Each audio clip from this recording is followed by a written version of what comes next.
Yo, what's going on, y'all? This is Marcus Rosa, aka Mazuma TV, back at y'all with some more boxing talk, man. I hope everybody's having a blessed, beautiful, positive, productive day. I'm just chilling at the crib, man. I figured I'd tap in with y'all to give you guys my post-fight reaction to Anthony Joshua versus Jake Paul and what that could mean for both of these guys moving forward and just the boxing world in general. But before we get into that, if y'all could please hit the like button, hit the subscribe button, share the video if possible, that'd be very much appreciated.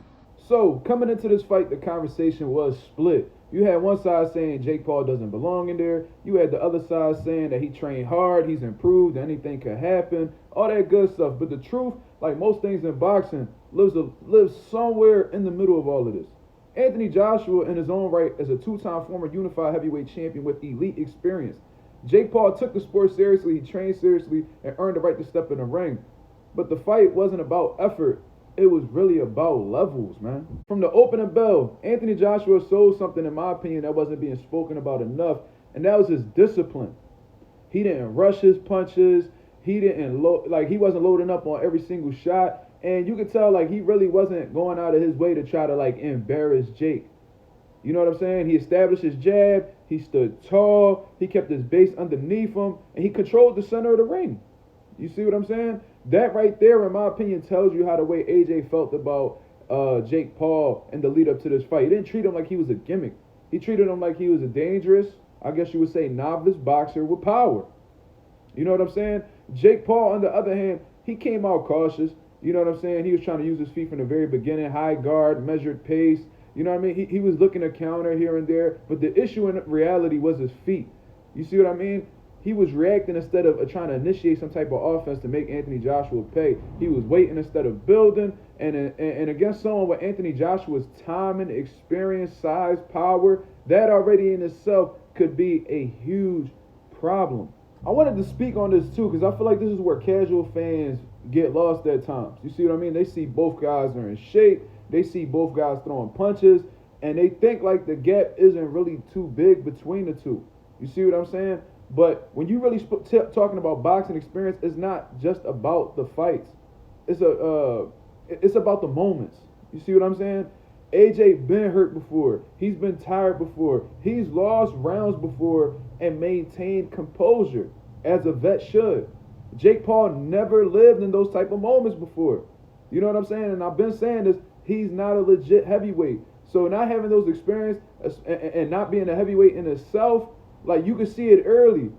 When AJ fainted, Jake Paul was freezing. When AJ stepped a half beat offline, Jake reset completely. It was just a lot of things that showed that, Jake Paul wasn't ready for that moment.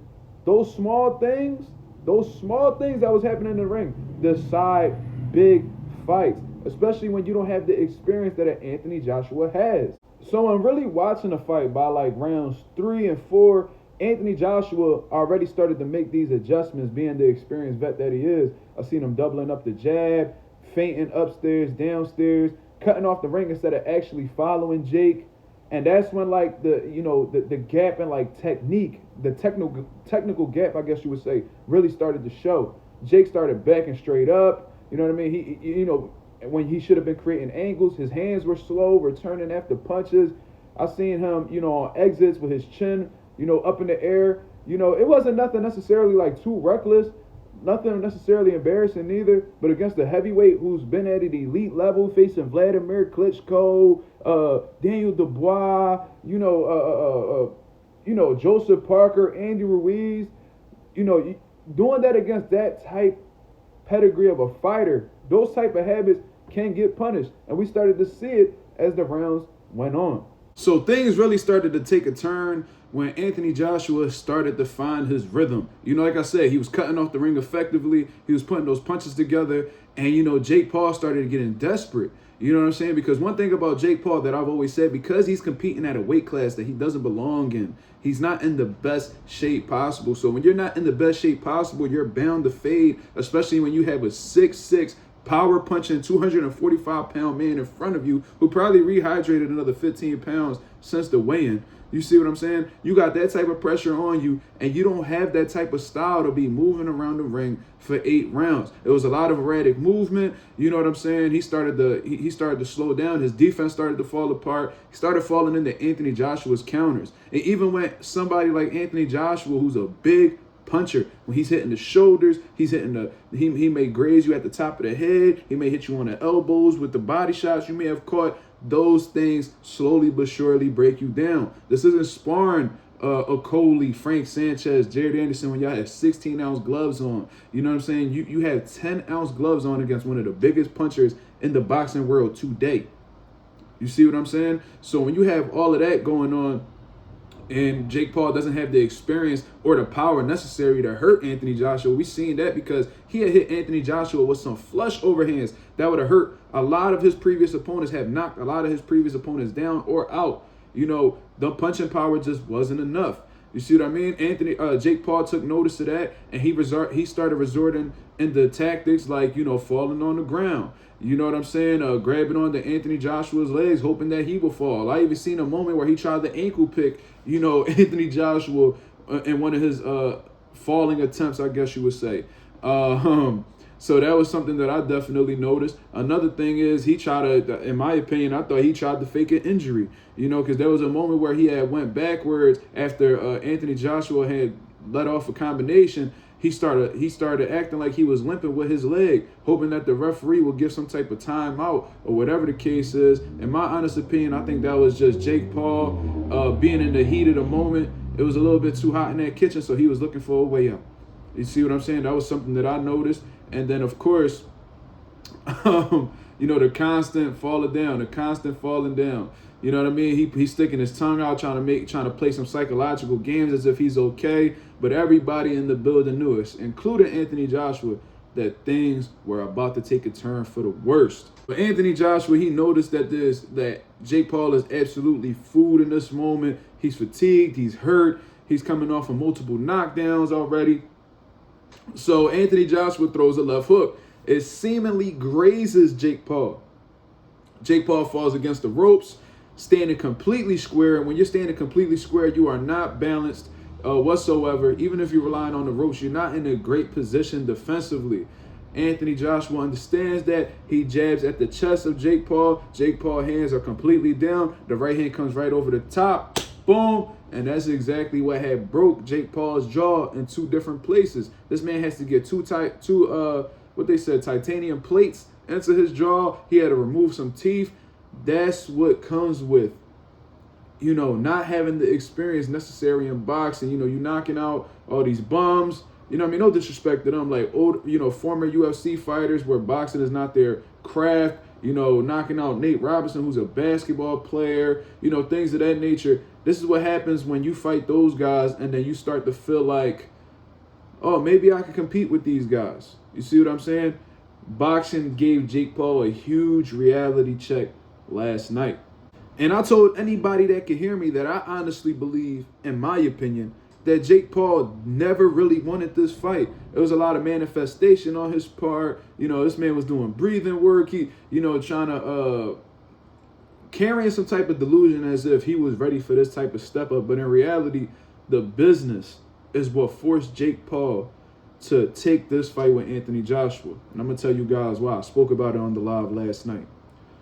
Jake Paul has been accustomed to fighting these, like I said, basketball players, you know, Ben Askren's, Nate Diaz, Anderson Silva's, you know, professional boxers that we never heard of, that was washed up, never was of the elite level. And, you know, he was making a shit ton of money off of it while he was at Showtime. But Showtime had ended up closing his doors. So, and, you know, Jake Paul's not in the business to fight for crumbs. He's trying to get every dollar that he can. He's an entrepreneur. He's a very good businessman. So he's trying to get every crumb that he could get. He don't want anything to fall off of the table. And it just so happens that because, you know, maybe because he was an actor at Disney and stuff like that, Netflix wanted to work with him. And one thing about Netflix is they're not in the game to lose money like a lot of, you know, these top tier businesses.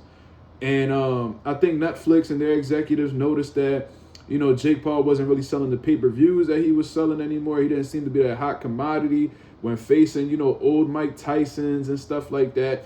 And They're like, yo, look, man, we don't mind giving you this money, but it has to be worth our while. You have to face somebody credible. The boxing fans are not falling for this. They're not falling for these games that you're playing anymore. You know what I mean? It was cool when you was facing, Anderson Silva, Ben Askren, and all of them. But now you need to fight a credible opponent, because if not, it doesn't really make sense for us to do business with you. Jake Paul, who knows what he's getting, but they said he had a $200 million budget for Gervonta Davis. Now, that could be very true. That could have been his budget for this Anthony Joshua fight. Who knows? But one thing I am going to say is that, even with the Gervonta Davis situation, they thought that was going to be something that was going to work out. But the boxing fans weren't really too fond of that fight because of the serious disadvantage that both of these that was in place between both guys. You know what I'm saying? You got Gervonta Davis, who walks around between 135 to 140 pounds, facing a 195-pound man, and us as boxing fans are supposed to be excited that we're getting this fight. It's bullshit. You know what I mean? And I think the ticket sales prove that. And I honestly feel like Jake Paul, Netflix, his team, they used Gervonta Davis's legal issues as a way to pull up out of that fight and find something bigger. Hence why the Anthony Joshua fight happened at the end of the day. And I just wanted to clear something up for y'all, man. This fight was only competitive in effort, not in reality. You see what I'm saying? AJ has championship rounds under pressure. Like I said previously, Jake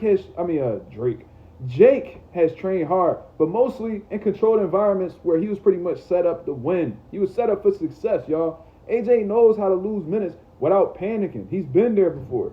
Jake hasn't had to survive while hurt not one time in his career.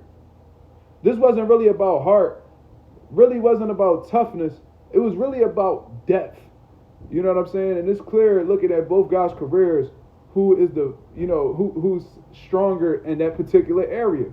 Now, this is what this fight proved about Jake Paul that a lot of people aren't really addressing as well. And I want to be fair, because lazy takes don't really help boxing. You see what I'm saying? Jake Paul, in my opinion, didn't really embarrass himself. He didn't disrespect the sport. And for real, you can't really say that he failed. But what he did do is find out that there was levels to this shit, and he ultimately found his ceiling. You know what I'm saying? He belongs in boxing as a pro. I guess you could say that. You know what I mean? He belongs in big events. He is a talked about name in boxing, whether we like it or not. And he belongs in competitive fights, especially after this fight with Anthony Joshua. You can't go backwards after this. But in heavyweight boxing, especially against elite level athletes, it's unforgiving. You know what I mean? If you ain't ready, the game is going to show you. There's no shortcuts at this level. Speaking of Anthony Joshua, let's get over to the Anthony Joshua side. You know what I mean? Because I just want to make this clear, because a lot of people seem to be ignoring this because they caught up in the moment. This win don't do shit for his legacy. I'm going to just tell you that. This don't do shit for his legacy. Beating Jake Paul was expected. I try to tell everybody that would listen that was going to be the reality of this situation. He was going to beat Jake Paul brutally. You know what I mean? All it did was protect his brand, AJ's brand. It keeps him relevant and it keeps him marketable. Everybody in the U.S. is talking about Anthony Joshua right now. But it doesn't answer the real boxing questions fans still have about him. He came off of a devastating knockout loss to Daniel Dubois. Beating Jake Paul doesn't erase that. In my opinion, AJ is still at a crossroads. You see what I mean? But he may be able to vindicate himself late 2026 if the fight happens between him and other British heavyweight Tyson Fury. So we'll see in due time. Now, this is where we're going to zoom out for this whole conversation, man. I appreciate you guys tuning in. But I just wanted to say, this fight didn't ruin boxing. It exposed it. You see what I mean? Because fighters nowadays, they follow money. You know what I mean? The fans complain about it, including myself, but we still watch. Promoters respond to attention, not the rankings. These sanctioning bodies do the same thing. And this wasn't because of boxing this wasn't the cause of boxing's problems. It was a mere reflection of them. So now that we've seen it play out, Anthony Joshua did, like I said, what he was supposed to do. Jake Paul found the edge of what's possible and got fed some humble pie in the process of that. And the real takeaway isn't about who won. It's about understanding that in boxing, experience always shows up when it matters most. And it showed last night. So I'm going to close out this video with just asking the nation a question, man. I'm gonna ask, was this a necessary reality check or just proof that boxing and entertainment are officially tied together forever? Is this the end of Jake Paul, or is this just the beginning? Y'all let me know in the comments below. This is Marcus Rosa, aka Mazuma TV, signing off. Hope you guys have a blessed, beautiful one. I'm up out of here, man. Peace.